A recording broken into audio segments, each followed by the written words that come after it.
मैंने अपनी यादों को कॉलेज के दिनों में वापस ले गया। एक ऐसी जगह जहां नफरत का माहौल था। मैं एक ब्राह्मण परिवार का सदस्य था, उच्च रैंक वाला, समृद्ध और प्रभावशाली, जो पूरे समाज में अपनी सत्ता और धन के लिए प्रसिद्ध था। जो कुछ भी एक युवा सपने में देख सकता है, भव्य महल, नौकर चाकर जो आपकी हर इच्छा पूरी करें, एक सम्मान और प्रतिष्ठा जो किसी से भी बेहतर हो, मुझे ये सब बचपन से ही उपलब्ध था। लेकिन अंदर एक खालीपन था, जैसा मैंने कहीं और नहीं देखा था। एक अजीब एहसास जिसे वही महसूस कर सकते हैं जिन्होंने सब कुछ पा लिया हो, लेकिन फिर भी वो सबसे महत्वपूर्ण चीज की कमी महसूस करते हों। जब मैं भौतिक सुखों में डूबा हुआ था, मेरी आंखों के सामने एक इस्लामी किताब आ गई, जिसे देखकर मुझे घृणा थी। लेकिन जब मैंने उससे पढ़ा, तो एक आयत ने मुझे हिला दिया। कैसे ये सृष्टि का आधार हो सकता है? क्या सचमुच ब्रह्मांड का भाग्य पशुओं की बलि से जुड़ा हो सकता है? मैंने कुरान पढ़ना शुरू किया और मैंने महसूस किया कि मेरा दिल कांप रहा है। कुछ अंदर से हिलने लगा, एक एहसास जिसे मैंने पहले कभी नहीं जाना था, मिश्रित उत्तेजना और उलझन, जैसे कुछ सो रहा था और अचानक जाग उठा।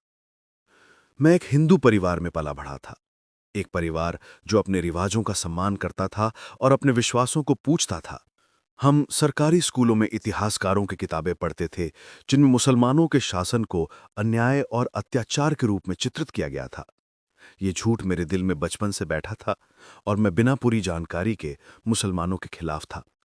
फिर ये किताब आई और उसने मेरे सारे विश्वासों को हिला दिया।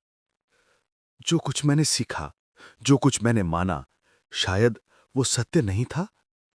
जो आक्रामकता मैं इस्लाम के खिलाफ महसूस करता था, वो व्यक्तिगत अनुभव पर आधारित नहीं थी, बल्कि वो विरासत में मिले विश्वासों और विकृत इतिहास पर आधारित थी। लेकिन अब मेरे दिल में एक छोटी सी चिंगारी जलने लगी थी, एक चिंगारी जो सत्य को ढूंढने के बारे में पूछ रही थी। क्यों मुझे लगता है कि कुरान उन सब किताबों से अलग है जिन्हें मैंने पढ़ा है? क्यों मुझे ये लगता है कि मेरी जिंदगी, सब सुविधाएं, सब सम्मान और धन मुझे संतुष्ट नहीं करते हैं? क्या मैं अपनी पूरी जिंदगी गलत था? ये संघर्ष असली था। जो कुछ मैंने एक समृद्ध और प्रभावशाली परिवार से विरासत में पाया, और जो सत्य था जो मेरे सामने धीरे धीरे खुल रहा था, उसके बीच में हर पन्ना जो मैंने पढ़ा, वो एक छोटी सी चिंगारी थी जो मेरे दिमाग के अंधेरे कोनों को रोशन कर रही थी। मैंने किसी से भी कुछ नहीं कहा, मैंने अपने परिवार को नहीं बताया, मैंने अपने दोस्तों से साझा नहीं किया। लेकिन अंदर कुछ बदल रहा था। सत्य की खोज की भावना, इस्लाम को समझने की सच्ची इच्छा थी, लेकिन विरासत में मिली नफरत और विकृत इतिहास ने मुझे प्रभावित किया। ये अंत नहीं था, बल्कि एक नई यात्रा की शुरुआत थी। सत्य की खोज से भरी यात्रा, भौतिक सुखों और भ्रमों से बाहर निकलने की यात्रा। अगले एपिसोड में मैं आपको बताऊंगा कि इस यात्रा में और क्या हुआ और कैसे मैंने अपने मार्ग को बदलने का निर्णय लिया। मेरे साथ अगले एपिसोड में जुड़िए।